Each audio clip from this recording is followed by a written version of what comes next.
Hello, everyone, and welcome back to the Digital Nomad World weekly series. I'm Becky, and I'll be your host. And this week, we are talking about it's never too late to become a digital nomad with my guest, Norm Bour. Norm, welcome to the show.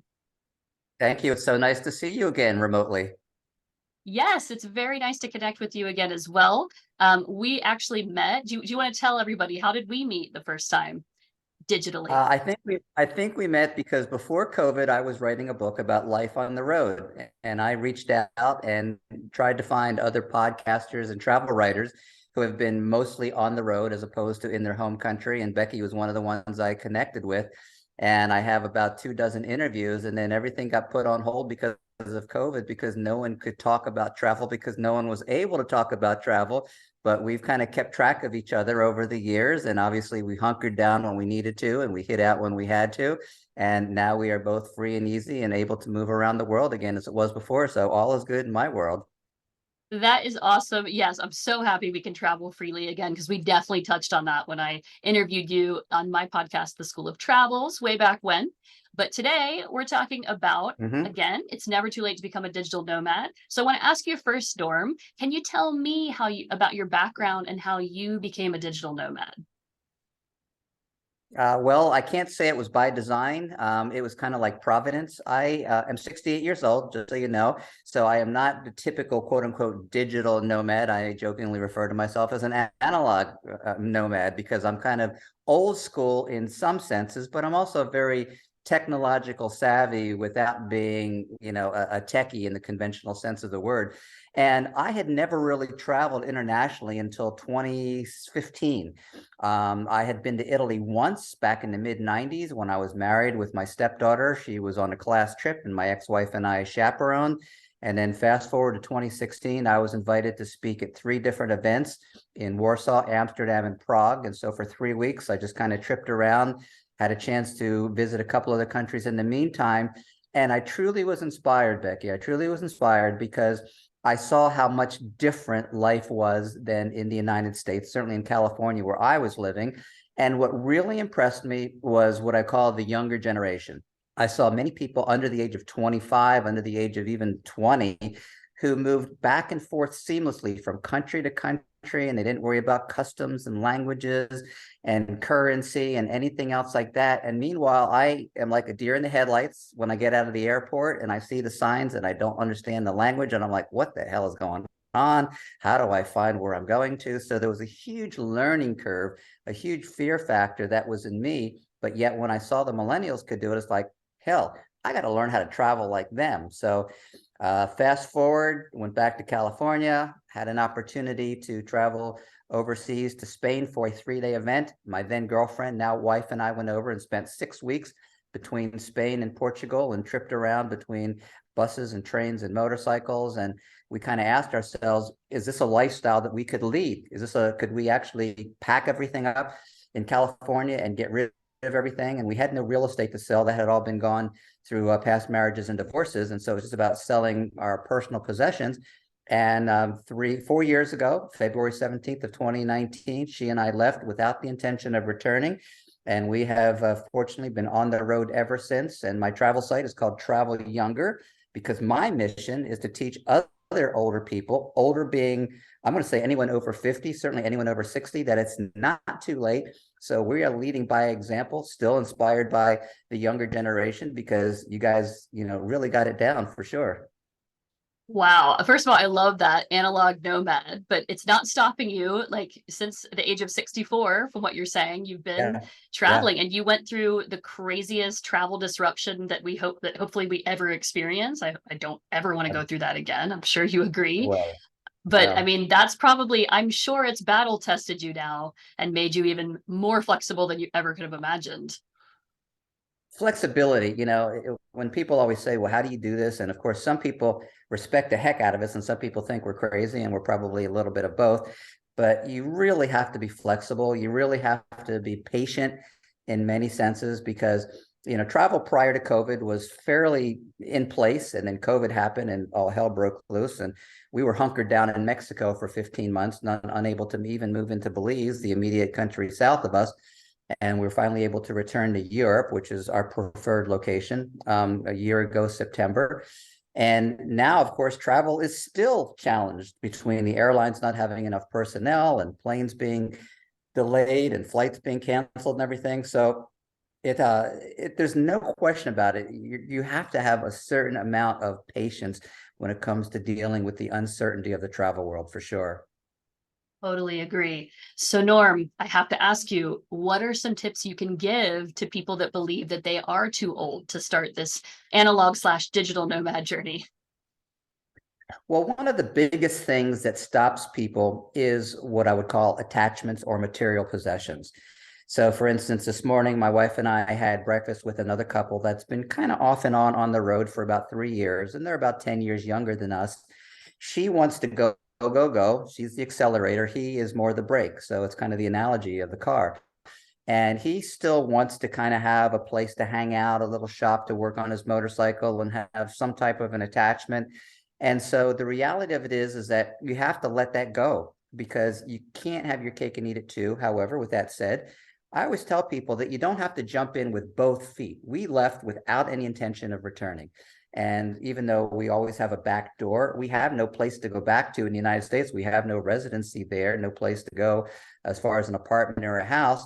So for people who are thinking that they're too old, you have to be prepared to not have a home unless you choose to keep it and live there 6 months of the year or 9 months of the year or whatever the case might be. So attachments don't mean anything to us. We don't have a television, we don't have a vehicle, we don't have a house, and that's perfectly cool. Everywhere we go is a brand new experience. And I think one of the biggest things that causes people to not move forward after a certain age is the fear factor. Because one of two scenarios, when they were younger, say in their 20s, they either never traveled and they think it's too late, they missed their opportunity, or maybe they did travel and back then, 30, 40 years ago, travel was difficult.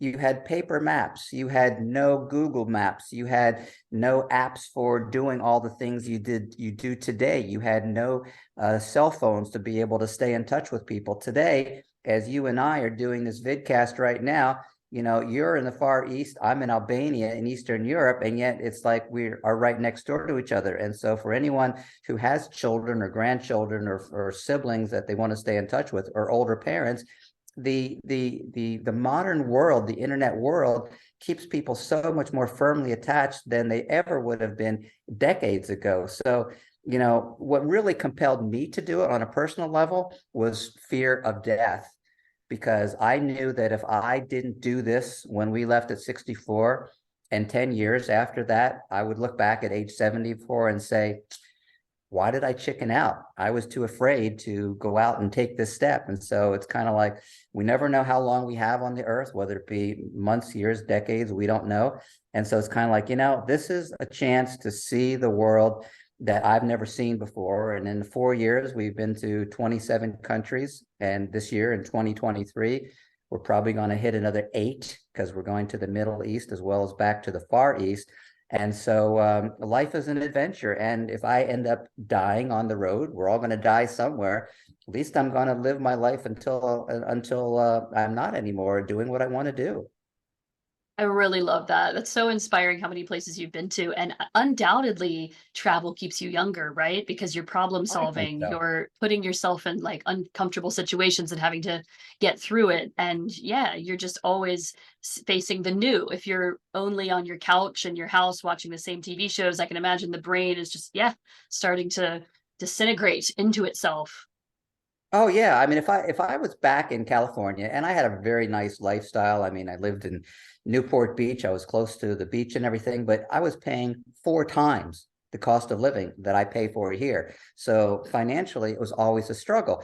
But yet, I'd find myself watching the news, and I'd find myself, you know, involved with politics and getting caught up with drama and various things like that. It's like I don't do any of that stuff now. We normally try to stay in different places for anywhere from 3 weeks minimum if possible to as long as 6 weeks, sometimes longer. In Turkey, we got residency, so we were there for 8 months. In Mexico, we got stuck because of COVID, so we're there for 15 months.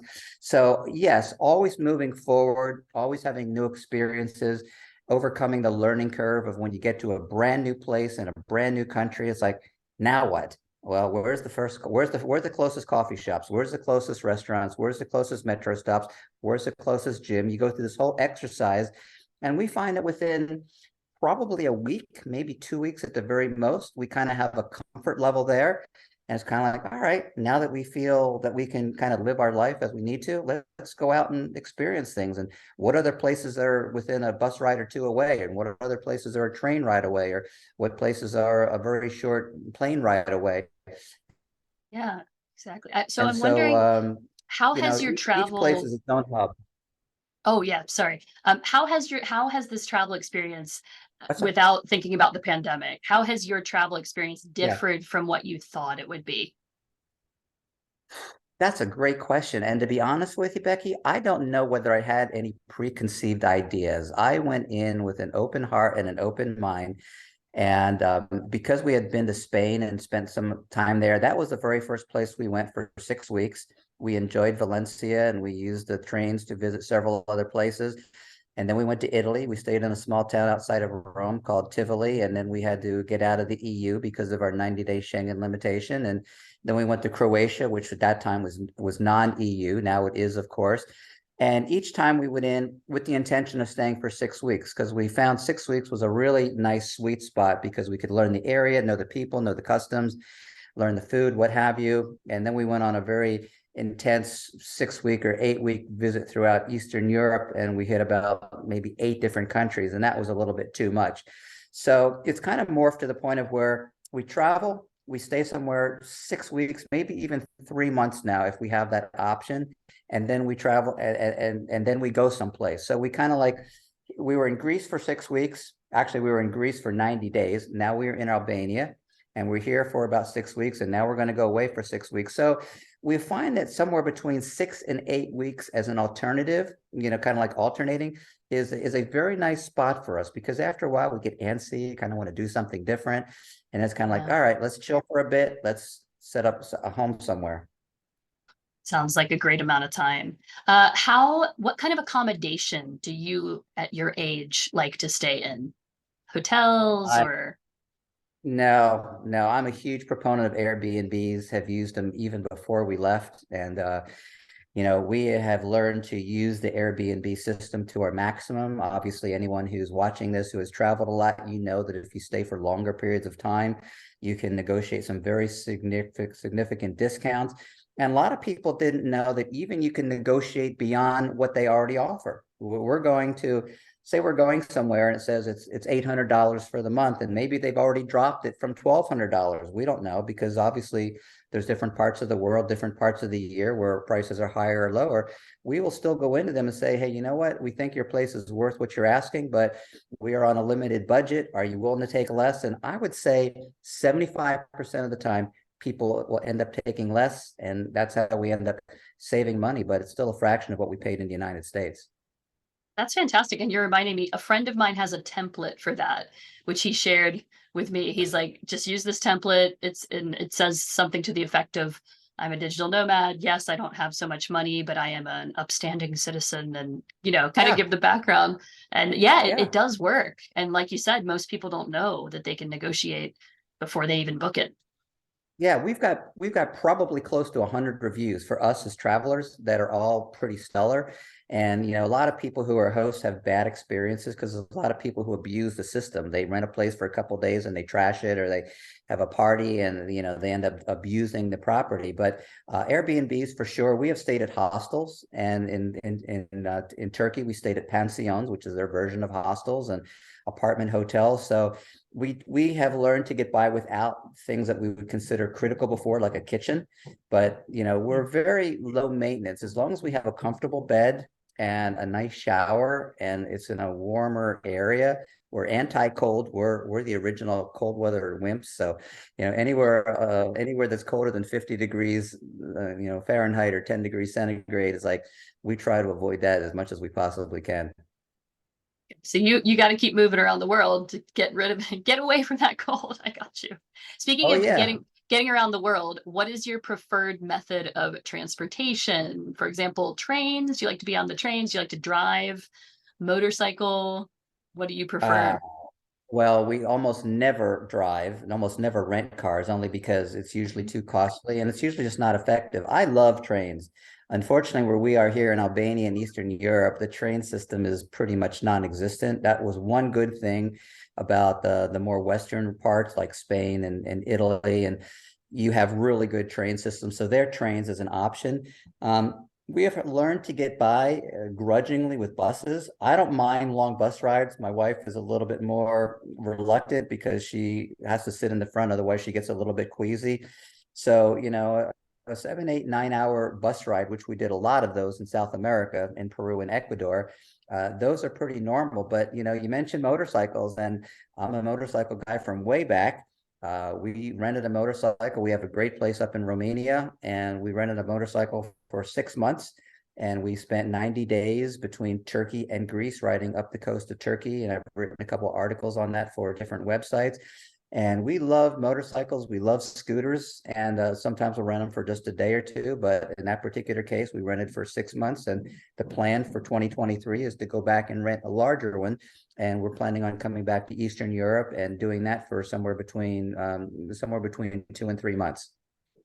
I love this, Norm. It is so inspiring. I definitely don't think it's what people would think from a 68-year-old who just became a digital And nomad, my you wife know? just turned 70, by the way, so bless her heart. She's Oh, more congratulations to her. inspirational for any women out there. Thank you. Yeah, Yeah, yeah. Like you said, like if you've got these things on your bucket list or you've been loving motorcycles since you were young, it's never too late to get one and go up the coast of Turkey, you know? That's I fantastic. think. Well, I'm curious, how do people treat you guys as you're traveling? Because I imagine, I mean, you probably don't have something to compare it to because you just started at the age of 64, but I get curious thinking about how you guys would be treated differently, for example, from me if I check into an Airbnb, or have you noticed people are generally very kind to you, or I think people are always very kind to us, but to be honest with you, Becky, we have found kind people everywhere. Someone was asking me about Albania, and they said that they had heard that the people there are kind. I'll be honest with you, we've not been anywhere where people were not unkind. Some people are a little bit less tolerant that you can't speak their language, and maybe they can't or don't wish to speak English with you. In Vietnam, we got some attitude when my wife wanted to go into a coffee store, a coffee shop, and she was trying to use the bathroom, and she was trying to use sign language and body language, and all she was like toilet and water closet and everything, and she was squatting and she was indicating what she was looking for, and the person just was like, I don't want to talk to you, go away. And so sometimes you deal with that through different vendors. In Greece, on one of the islands that is kind of anti-tourism, we kind of felt a little bit like the odd man out because they don't want tourists on that island because they want to keep it as it was. And so we definitely felt that we weren't treated like the Greek people that were there, the local people who, are just living their lives there. But for the most part, people are very kind, very generous. We are constantly blessed with what we call travel agents, angels. Travel angels come to our aid when we do something stupid like leave my wallet in a nut shop in Turkey, and they come out a few minutes later and give me my wallet and my credit card. And I've dropped my passport before. I've left my phone before. I've left my credit card before. We have lost or left behind probably about 10 different things, and almost everything came back to us because the universe is like that and because people are kind and sweet. And for the most part, it's just the right thing to do. And I think that's the way people are all over the world. It's a few bad apples that spoil the bunch, right? right, for sure. I'm so glad to hear you guys have been treated very well. And I imagine too that in countries, for example, I'm thinking of some in East Asia, they have a very much a respect for the elderly and for older generations. And I imagine you're Mhm. probably going to be treated better than I would, or like a middle-aged person, for example. There's something to be said for that. I think that if I was in my 20s and 30s and maybe looked, for whatever, I mean, people have their own perceptions, and people have their perceptions of Americans. Muslims have perceptions of Americans just like Americans have perceptions of Muslims, and both of them are incorrect. They're both slanted by media and by all kinds of negative publicity. And I think younger people probably don't get the respect that they are due and that they deserve, because sometimes people just slough them off because there's so many people under the age of, say, 30 or 35 that travel, and you probably find less people of my age, retirement age, that travel. So they probably look at us a little bit differently than they would someone who's 30 years younger than us. Right, right. I'm excited to have both experiences. I can't wait to keep on going, keep on going. Yeah, Uh, absolutely. so you mentioned you went to 27 countries since you Yeah, started. yeah. What have been some of your favorites? Well, for a long time, Croatia was at the top of our list. We kind of came to Croatia unknowing anything about it from Italy, fell in love with it very, very quickly. For about 6 weeks while I went back to the United States, Kathleen returned and lived in the city of Split by herself, and she got to know that town very well. And then when we came back to Europe after the pandemic was over, we went back to Croatia. And Croatia, I consider to be probably one of the most advanced of the former Soviet bloc countries. They were very adept with English, even though they used at that time their own local currency, the kuna. It was very easy as far as currency conversion, everything. And it had Western Europe type of comfort level without Western Europe type of stuck upness and expenses and everything. So Yeah. Croatia was very, very high on our list and still is. And when we went to Turkey, we loved it a lot more than we ever expected. And a lot of people think, why Turkey? I mean, I said the same thing a dozen years ago. People have this image of Turkey.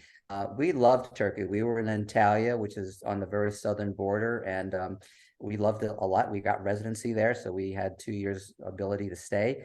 And we loved Greece. We spent 90 days tripping around the northern part of Greece on our motorcycle. And so I would say, anything from Portugal, which is, of course, where you call your home. Portugal, we love. Spain, we like. Italy. This whole Mediterranean belt, everything from Portugal over to Turkey, that's our sweet spot. And again, we have not done justice to the Middle East. We spent only about 10 weeks there between Thailand, Cambodia, and Vietnam. So we will be going there at the end of 2023 and spending 4 to 6 months there and looking at it, hopefully with an open mind, thinking, okay, is this a contender for a more longer term stay than Eastern Europe? Well, all those places you mentioned, Norm, I'm just thinking of the food from there, and it's Yeah, all I so do like the good. food. And that has to Yeah, be for me, that's always something too. Like I love the country more if I love the food. yeah, So yeah, yeah, yeah, I can totally understand that. Oh, yeah. so I'm also wondering if you could give us a tip for a digital nomad. Like, could you give one tip that you've learned from all these years now of traveling? Uh, I think the biggest tip that I could offer, digital or non-digital nomad, is you have to have flexibility and patience, because I'm not sure what percentage of the people who are listening to this are Americans, probably a good percentage, but if you live in what you would call the industrialized world or the Western world, and you are used to things being a certain way, you turn on the tap, the water comes out, you plug in the plug, the electricity comes out, you expect things to happen in a particular way in a particular time. And in some parts of the world, it doesn't work that way. Time is very fluid. If something's supposed to happen at 4 o'clock, it could happen at 4:10, it could happen at 4:30. Sometimes, buses don't necessarily run on the so-called written schedule. So I think it's real important to know that there has to be a patience level of knowing things that are out of your control. Get over it. It just is the way it is. As much as you want to try to control it, it's not going to happen. And I think flexibility and patience, regardless of where you are, regardless of when you are, of any age, it's vitally important, because otherwise it's going to be more, I always say that travel should be fun, not frustrating. Some people are so control oriented that if things don't go right, they get all verklempt about it. And it's like, you can't do that. You just kind of chill a little bit and go with the flow. Have a cup of coffee, go have a wine, and just wait for things to settle down. Yeah, so many things can be solved with that cup of coffee or the glass of wine for sure. Right. Yes, yes. Just Right. or open your book, something like Yeah, that. But that's a yeah, great tip. And now I yeah. want to ask you, I'm sure you've had many of these. Can you share with us one funny story you've had on your digital nomad journey? You asked me that question in advance and I had to reflect. So we're in Turkey or on the motorcycle, and we came up the coast, the whole western coast, which is beautiful, by the way. For anyone who is listening to this and has never considered Turkey, the west coast of Turkey is very similar to the west coast of the United States, and I highly encourage you to check it out. So we come to this town called Demre, Demre, and we found a small little hotel. And it was literally like a mobile home, like a little modular home. And the lady there didn't speak any English, and we're trying to ask her how much it was. And it was very, very reasonable. It was probably like $17 or $18 a night, right? Mhm. This was in July, so it was very warm and everything. And we went in, and it's a modular home, and it's okay for what it's worth. And so we knew that it still got cold at night. And so we opened up one of the arm wall and pulled out a big blanket, and down on the floor comes about 3 or 4 eggs. And so it's like, what is going on here? Well, there was chickens around the building itself. And long story short, the chickens were had free reign to come in and out of the apartment that we had. And so one of the chickens got inside, and one of the chickens got inside. So I'm trying to grab the chicken, which is not that easy to do, jumps on top of the counter in the kitchen because they wanted their eggs. It was probably the mother of the hen that actually laid the eggs. And once they knew that their eggs weren't there, they didn't bother us anymore. But it was very interesting to think that we were actually sleeping in someone else's chicken coop. Oh my gosh. Wow. What happened to the eggs? Did you just move them outside? Well, the eggs were broken. They were on top of the arm wall, Oh. and unfortunately, they all broke. And we cleaned it up and everything. And we were like, "I'm sorry, we broke your eggs and everything." But after they realized that the eggs were not there anymore, they weren't quite so aggressive about coming inside. We had to keep everything kind of closed because they just had plastic sheeting on the windows, so we had to make sure it wasn't able to be gotten through with their beaks and everything. But we stayed there for 2 nights, and it was just a little hole in the wall, but it was a great experience. And again, a lot of people would go and they're going to say, I'm not going to stay in this shithole, because it was kind of a shithole, pardon my expression, but it was a wonderful experience. And the beach was literally, 200 feet across the street for $17 a night. So you couldn't beat that with a stick. No, you couldn't. And you've just proved that sometimes these things make for the best stories. So, Totally. yeah, Totally. if you live through it for that night or two, it's like, hey, now I have one of the best stories of my travels. So, Yeah, it's like, we spent over the course of 2 weeks, we spent 2 different nights sleeping on the floor in 2 different airports in England. We spent one night in actually 2 different nights in Gatwick Airport because of trying to go between there and Heathrow and delays and what have you. And, we froze our butts off, even though it was June, but it's that far north and everything. But we had great experiences of sleeping on the floor in a major international airport. And it was uncomfortable at the time, but how cool is that now? yeah, it's so cool. And you just needed flexibility and patience. Totally. Well, Norm, thank you so much for sharing all of these stories with us today. I want to make sure that the viewers know, if people want to follow you, where can they go? Well, thank you for that. Travelyounger.com is my website. I blog probably about every week to 10 days on there. And I also have a Facebook page called Travel Younger, but my own personal Norm Bour, Normbour Facebook page. I kind of do that like every 2 or 3 days, and that kind of keeps people more up to speed with what's going on. And like everyone else, I put a newsletter out like every quarter just to kind of say, here's what's going on if you'd like to follow me. And if anyone who's listening to this has parents and they want to encourage them or motivate them and say, hey, look, these two old farts are doing it, you should consider it too. I'll be more than happy to walk anyone through the process, because I enjoy doing that. I mean, we all look back on our lives, Becky, and we wonder, why are we here and what are we doing and what effect and what influence are we leaving behind? And we have met with people who have said, oh yeah, I've been following you for years. And it's like, geez, really?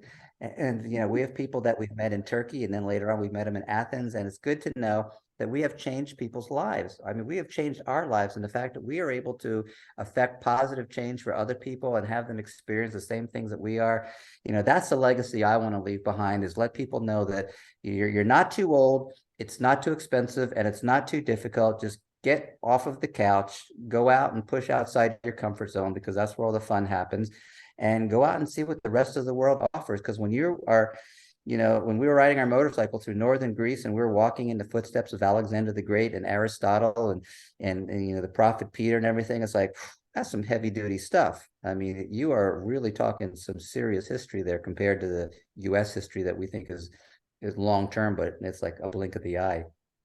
Yeah, the memories you're gonna make, you just take them, keep them for a lifetime. So that's so Totally, incredible. Well, totally. thank you again for your really inspiring travels, Norm. I hope this does inspire. And as he said, for anyone watching, if you have parents, grandparents, let them know about this and maybe they'll be inspired by our talk and get on the road. So Right on. thank you again, Norm. My pleasure, Becky. Always a pleasure.